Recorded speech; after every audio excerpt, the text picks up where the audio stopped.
Welcome back to Suffield Academy's Amazing Race. In Leg 1, inspired by the continent of Antarctica, we attempted to narrow 14 teams down to only 12. In 3 brutal challenges, teams proved their mettle and preserved their spots in this year's Amazing Race. The race began at the bell. Here teams were told that their first challenge would be in the Holcomb Science Building. Upon entering the Science Center, each team was split up. They were each asked, "Who's a scientist?"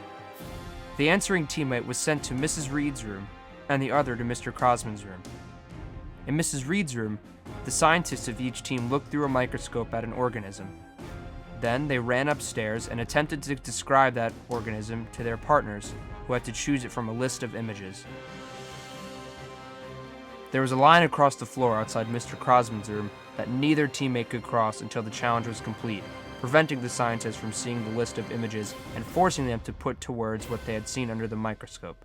We were actually the last people to leave the chemistry room. Holcomb, because I don't know how to read a microscope. And I don't know what she was describing in the microscope. Because I wasn't describing anything, because I don't know how to read a microscope. Because we haven't done that yet, so that was a weak point. After finishing this mental challenge, teams were told that for their next task, they would have to swim. Walking out onto the pool deck, one teammate from each team was told to swim. Specifically, they had to start in the shallow end and swim out to the deep end, and retrieve 3 items from the bottom. However, they could only retrieve 1 item at a time, swimming back to the shallow end each time. Finally, at the end of the challenge, instructions was a warning that many teams may not have read. The warning was, keep in mind that the person who swims is very likely to contract hypothermia and may need to be transported to safety. Choose wisely. Well, then again, like, my middle name, Jonathan Michael Walker. You know what they call me in Jamaica? Phelps. I consider myself a pretty good swimmer, but I never really had a fear of drowning. Honestly, we had a troubled time with the swimming. Jeremy had contacts in. He couldn't go under, get too deep because, his contacts would fall off. Next, teams were sent to the softball field for their third and final challenge. Just getting to the challenge in one piece proved to be difficult, as there was more than a foot of snow on the ground. Teams eventually made it, and opened the instructions for the last challenge of the leg. The last challenge was simple. The teammate who did not swim had to carry the swimmer to the finish line in front of Fuller. They were allowed to take breaks during the trek, but could not move forward while catching their breath.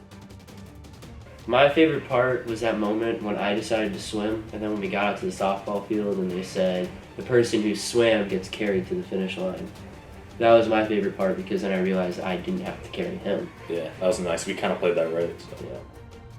Worst part? Running around in the cold, all wet. That kind of sucked. Well, my partner couldn't complete the swimming one because I guess we just know who the stronger competitor is. But Chick, boom. So I had to do the swimming one, but thank God because I was not about to carry him up from. I wasn't about to carry him more than 10 feet, so thank God. 175. 200. He weighs about 200 pounds, and I carried him on my back. It's not way 200 pounds. Max and Kean were the first team to complete the task, securing their number 1 spot.